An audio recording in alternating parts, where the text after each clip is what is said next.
Fala pessoal, compartilhar com vocês hoje as minhas percepções de Devoradores de Mortos, do Dr. Michael Crichton.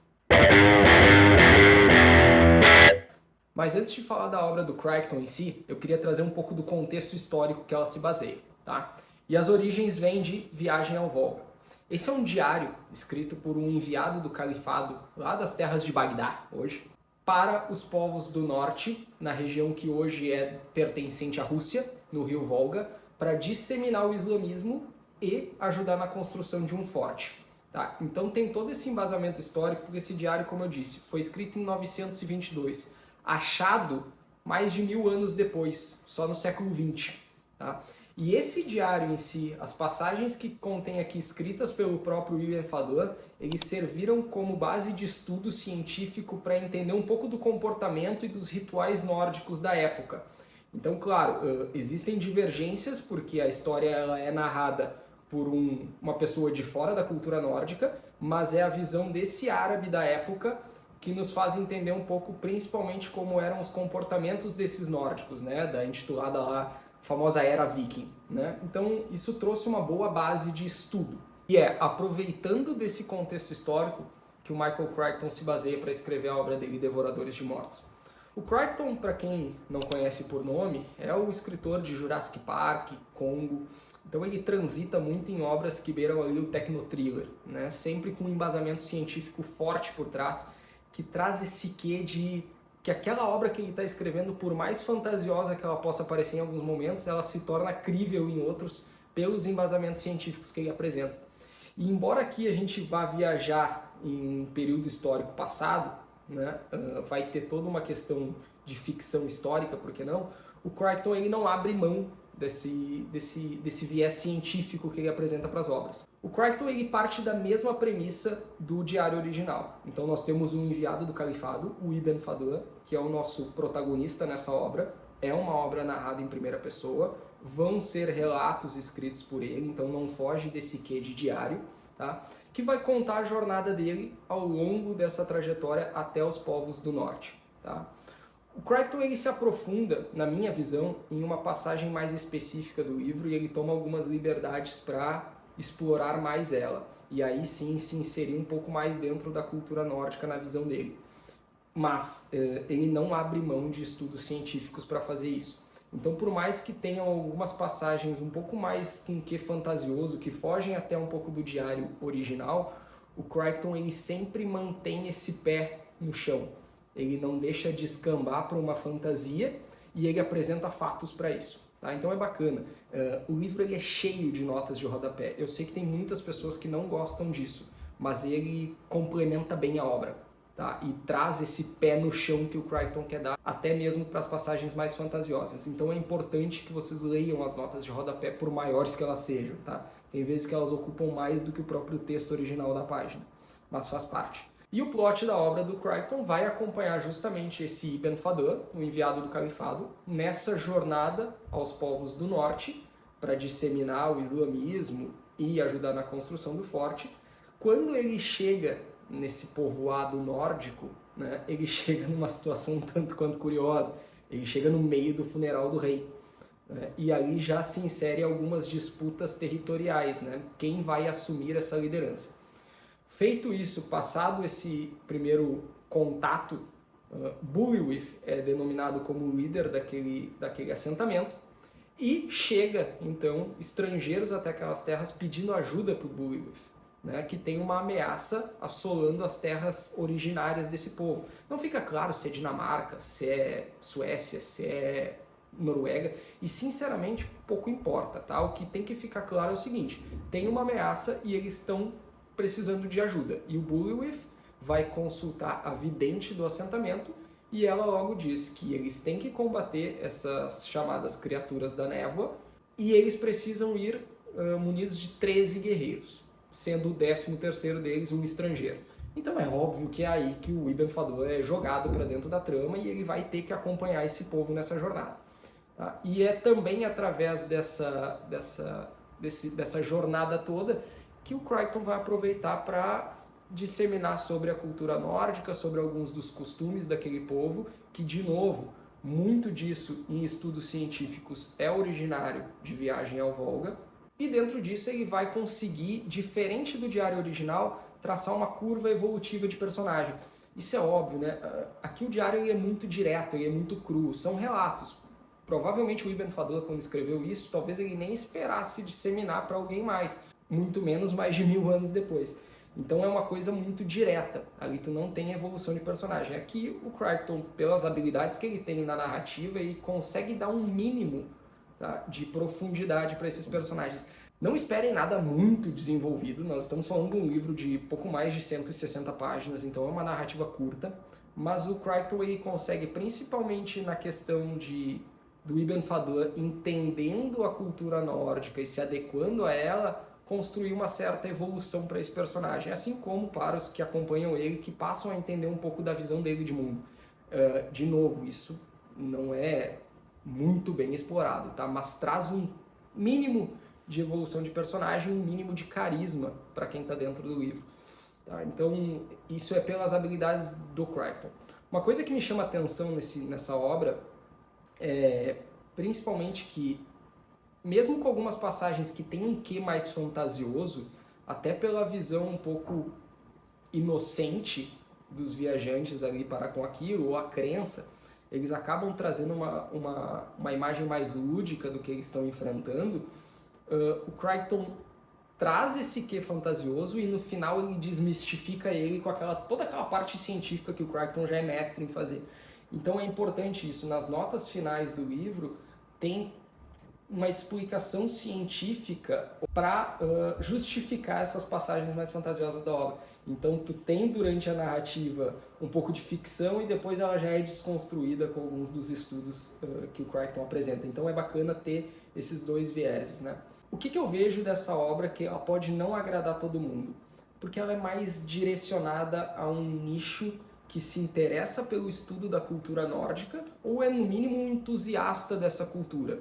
Tá? Hoje a gente vê de sobra por aí, porque ela foi disseminada pelas séries Vikings, Last Kingdom, então tem muito mais gente interessada em conhecer a cultura nórdica, e para esses que já estão um pouco mais aprofundados, pode ser um livro interessante, tá? Mas fica o ponto, né? Crichton, com exceção de Jurassic Park, ele não chega mais no Brasil. Não sei, as editoras elas estão cada vez mais fugindo um pouco desses temas mais capciosos. O Crichton ele é um escritor que ele levanta muitos temas para debate e ele apresenta números, fatos e estudos para colocar o ponto de vista dele, né? E isso por vezes incomoda. Então eu vejo que o Crichton ele está infelizmente se afastando das livrarias e a gente precisa recorrer a edições mais antigas como essa da Rocco. Diagramação boa, mas é um livro simples. Eu quero destacar principalmente o Viagem ao Volga, a diagramação da Carambaia e principalmente os mapas que eles colocam, porque tem tanto o mapa de todo o percurso do Ibn Fadl dentro da conjuntura de época, né, o que eram os assentamentos na época e o que seria hoje. Então é bacana, vocês estão vendo aí na edição.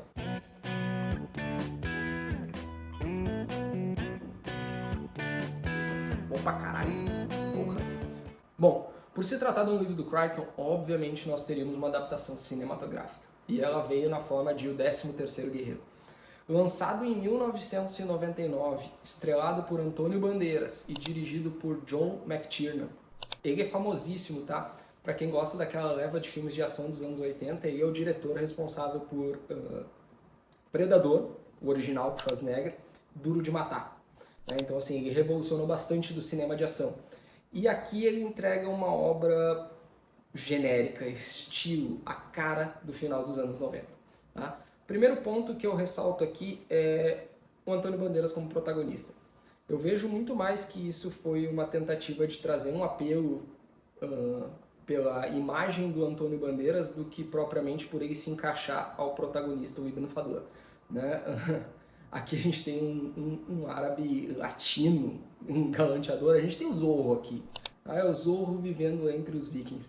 E eu vejo, e o que reforça essa minha visão de que eles escalaram o Antônio Bandeiras como o Ibn Fadl pela questão do sex symbol que ele representava na época, é o início da obra. Tá?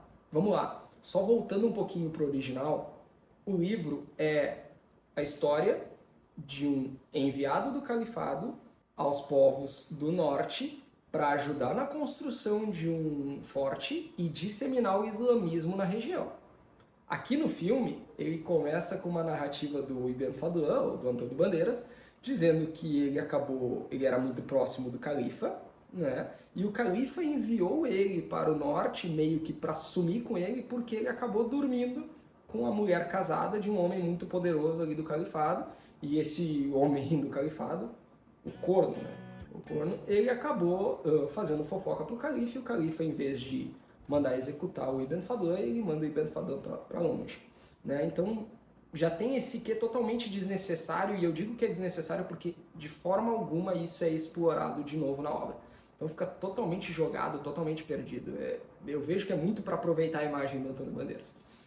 E de resto, a trama não convence. As cenas de batalha elas são confusas, elas são escuras, cortes muito rápidos, prejudica o andamento dessas cenas. E logo do John McTiernan que entregou filmes de ação fodásticos durante os anos 80, né? E aqui ele não conseguiu acertar a mão, mas eu vejo muito mais que é peso de estúdio aqui, sabe? Porque o próprio plot, né, foi escrito pelo Michael Crichton.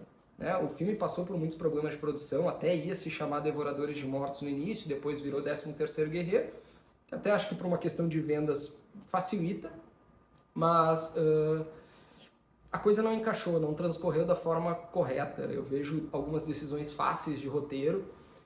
Tem uma questão em específico ali que me agradou, que é um duelo bem galhofa, assim, entre um dos parceiros ali do Ibn Fadlan e um outro guerreiro do povoado que eles vão lá defender, que é galhofa, mas acaba funcionando de certa forma, mas o resto todo para mim ficou totalmente perdido.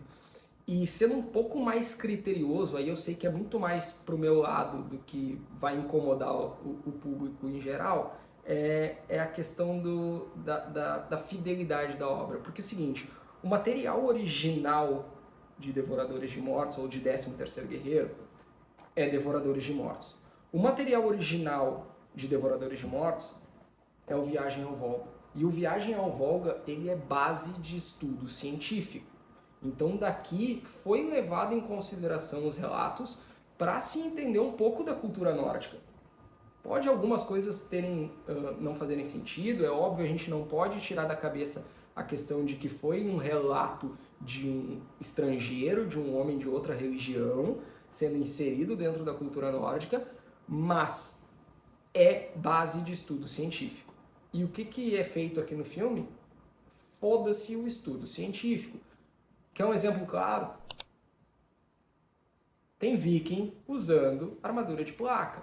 Para quem estuda ou se aprofunda um pouco dentro do que foi a cultura nórdica, sabe que os vikings não costumavam usar esse tipo de armamento. Ia ser muito mais efetivo se eles trouxessem as cotas de malha, que eles utilizavam para proteção, usavam por baixo alguns equipamentos acolchoados para o ferro não pegar direto na pele, do que botar armadura de placa. Eu sei que estilo anos 90 isso aqui era demais. O cara cabeludo, loiro, cabelo quase branco, comprido, armadura de placa imponente.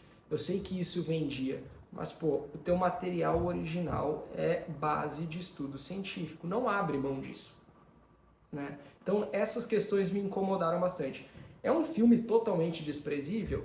Não, mas é um produto genérico dos anos 90. Eu não indico a obra, eu prefiro que fiquem com os originais, tanto Devoradores de Mortos quanto Viagem ao Volga, mas lembrando que são livros mais nichados. É para quem realmente tem um interesse em buscar mais conhecimento sobre a cultura nórdica, sobre a era viking. Eu vou ficando por aqui. Deixa o teu like, compartilha esse vídeo com quem possa interessar, se inscreve no canal, ativa o sininho para notificação, eu vou estar cada vez mais postando material aqui no YouTube, e não deixa de conferir a minha página no Instagram. Por lá eu tenho compartilhado conteúdo literário há mais de um ano, desde resenha, unboxing, tudo isso por lá, mas eu também tenho compartilhado alguns drinks que vão bem com as horas de leitura, tá? Esse aqui que eu tô tomando é um Jäger com limão e gelo, ó, uma delícia. Mas por lá eu costumo botar umas receitas mais elaboradas, mais debochadas por lá. Me segue lá e a gente troca uma ideia. Valeu, até a próxima!